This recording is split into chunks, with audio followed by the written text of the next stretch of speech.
Hello my dear friends, welcome to my world of programming. My name is Tumitladi and let's get down to it. So the agenda today is the 19th.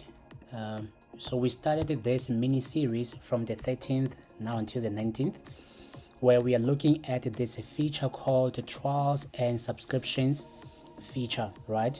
On ASP.NET Core MVC and ASP.NET Core Web API. But I think we need to add something else. We need to say and Azure functions.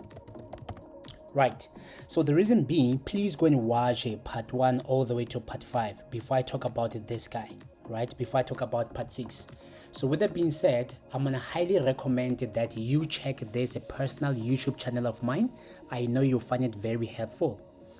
And also please note that all the videos are uploaded on Licensed Handy Tips YouTube channel. They're short, simple, straight to the point, showcasing what is it that you can expect if you want to learn programming in C# in .NET, being tutored and guided by me, learning how I build Licensed Handy Tips. So those videos from all the mini series, including this one, they're uploaded here, right? So with that being said, sorry, now this is going to be the last one on this feature, right? Trials and subscriptions feature. So now we're going to look at Azure functions and in cloud, right? So previously we used this example of Jacob activated trial at 9:29 and it's going to end at 10:29, right? So let's say the current time, it's let me just make an example. It's 10:46 a.m. So this one ended. We know the system says in a database that the trial should end at 10:29. If Jacob continues to use or attempts to use this system with the trial, when he logs in, it's going to be automatically be disabled. That's manual processing. Now with Azure functions, what it does when it hits 11 o'clock, whether Jacob is logging in or not, or whether someone else is logging in or not, or when the system is idle, no one is interacting with it, automatically Azure functions every hour will make sure that it checks for trials and subscriptions. So let's take a look at it. Now in Visual Studio, so we're done with this guy, that guy, but I want to stay a bit here. Okay, I can remove this breakpoint. Okay, so Azure functions, this is a project. I have it under a solution folder called Azure functions because I might add another one, right? So this one, it's a very interesting folder. The only thing I want to point you to is going to be the global variables. So I just want to show you that this guy, it should be able to find this server, right? That's the only thing that you should do. Secondly, this will be the function. It's called check trials and subscription. But before I show you this function, let me show you the portal in the cloud, right? So this is the portal, and if I go straight to this is the Azure function, right? If I get inside, right, I'm not concerned about other things. The only thing I'm concerned about is going to be the name of the function. It's called the check trials and subscription. This is very important. Check trials and subscription. This guy, it's what we call the function name. It has this attribute called function name, and we give it the name. I like to make sure that it's the name, same name as the class, right? So this is the function, right? Now it has only one method, which is run, right? Now this one has a timer trigger that runs every hour of every day, right? And then I just have the logger. I don't need the logger, but it's very important because of the testing purposes, right? So this is the log, will tell me when it was, well, it's about to be executed when, right? And then when it finished executing it. And then I'm using just HTTP client in order to access the web API. Remember that web API? I've made so many videos on this project, web API. I've made tons of videos.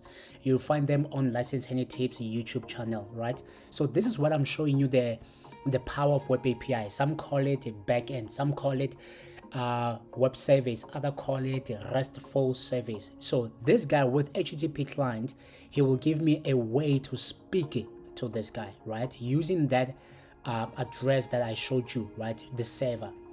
And then the only thing I do, I just have a task run, and I'm running this asynchronously, right? Where I'm posting data. It knows what to do. So this is the function.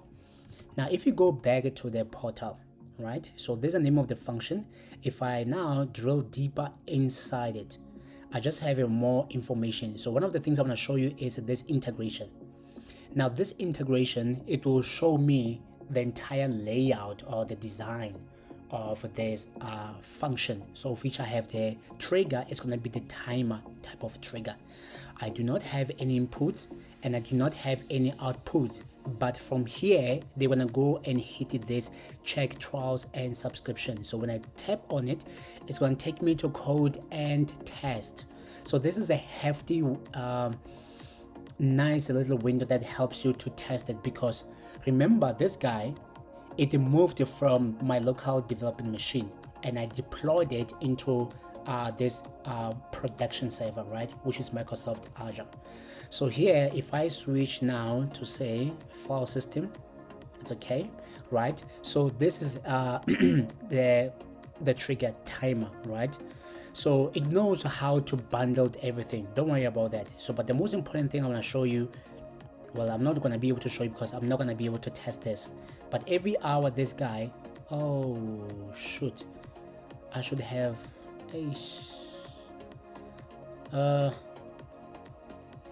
but time it up. But the whole point is, trust me, every hour using this binding, which is the trigger, which is the timer trigger, it works, and it's a powerful thing. You can test this guy to say, let's trigger this every 5 seconds to see if it's working. Let's trigger this every 5 minutes or 10 minutes or 30 minutes. But you should be able to reduce that so that you are able to manually trigger to see that if it's working. So in a nutshell, this is Azure portal where you can add the function. You just say function app, and then you just give it you just create a new function, and then you just give it all the kind of information that you need, right? But you need to have a subscription for that. So now with this, I can teach you all of this for as little as 25 Rand per session. That session is a full hour long, right? So this is what I do. I've built this licensing tips. It's a fully integrated system. Now you can see, right? So I can show you how I build it. If you have some concerns, so you want to know how does the mobile application work, how does the database work, how does the backend work, how does the MVC work, how does the function work, I can show you. This I can show you how to create from ground up. Literally, only if you schedule that an hour session, that will be 25 Rand per session. Any day from Monday to Friday, right? So you tell me about the time, I look at the schedule, and then I'll respond with the time. During the day, I'm still accessible. In the evenings, I'm accessible. All that depending on the schedule, right? And finally, I have something very interesting that I want you to always remember. So this is something that you will see on the socials. So this is it, right? 25 Rand. These are all the things I can teach you. Sounds good? Please tell whoever that might be curious about this. Those kids that are doing CAT from high school, they might be eager to learn programming. The students, any student, anyone who's in IT space as a programmer wants to learn or maybe know how I build it. That's why I'm here. Until next time.